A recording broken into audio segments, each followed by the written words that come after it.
Imagine you're involved in an accident and when you wake up from a coma, you do not have one of your limbs. Or imagine after carrying your bundle of joy for 9 months, on the day of delivery, they miss a limb. What now? Hi guys, I go by the name of Matladi Ledwaba and I'm a medical orthotist prosthetist. In this episode, we'll be talking about living well with limb loss.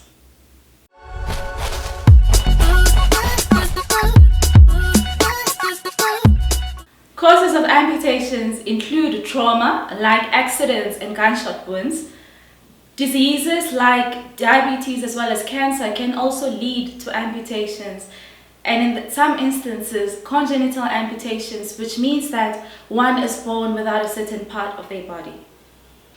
When a medical team arrives to a decision to amputate, the reasons for that are usually to relieve symptoms of disease, to improve function, to improve quality of life, and to save a life. The implications of amputation can go beyond the physical. One can also have challenges mentally, spiritually, as well as emotionally, and that is totally normal.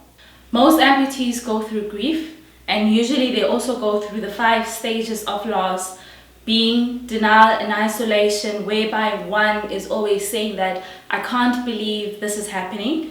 Anger, in the sense that one would always go, why me? Why is this happening to me? I don't deserve this.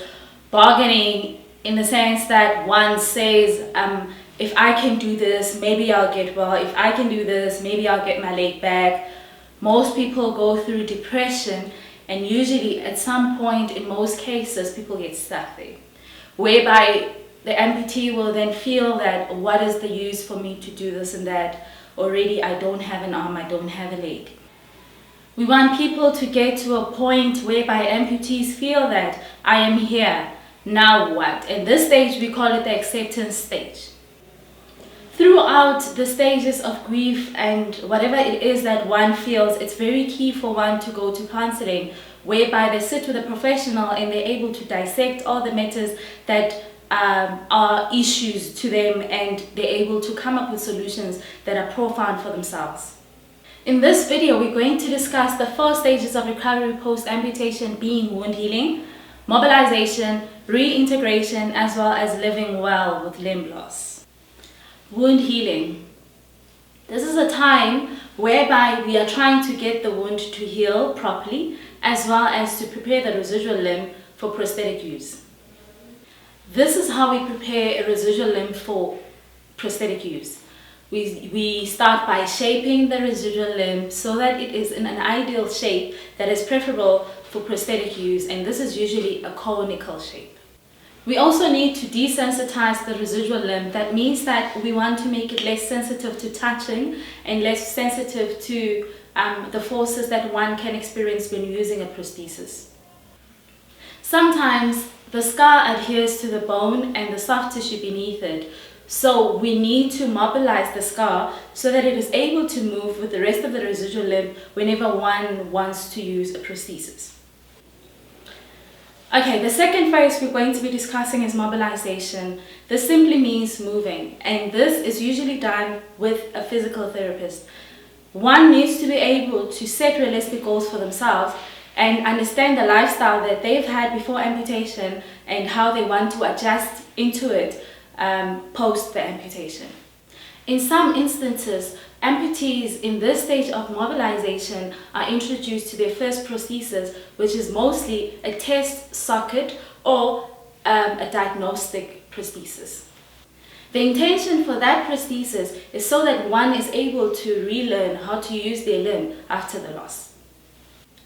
The third stage we're going to discuss is reintegration. That is a stage where one is doing a lot of adjusting and adapting, especially with using a prosthesis. So in this stage, we're expecting a great deal of volume loss in the residual limb.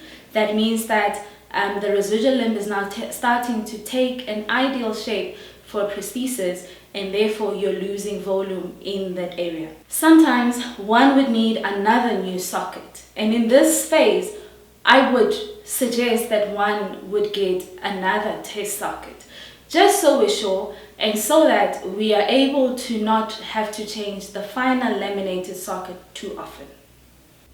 Once the residual limb has stopped losing too much volume within a short space of time, then we finally move over to a final prosthesis, which is a laminated socket that one will be using for a long period. Some patients will still need the use of an assistive device like crutches or a walking frame, and that is not abnormal. For some people, rehabilitation goes quicker, whilst for some people it goes a bit slower. The fourth stage and the final stage is living well with limb loss. Note that I'm not saying living with limb loss, I'm saying living well with limb loss. And I'm saying that because by now we want you to have adjusted to prosthetic use. We want you to be back to most of the activities that you were involved in before the amputation, obviously with a bit of more adjustment. And also, ideally, your phantom sensations are hopefully lessened and more tolerable, and one is able to use the prosthesis much better than they did in the earlier days of their rehabilitation. Yeah, that was a mouthful. Thank you guys for joining me. At the end of this video, I'd like to remind you guys to please like and subscribe the channel. Thank you so much for joining me. Goodbye.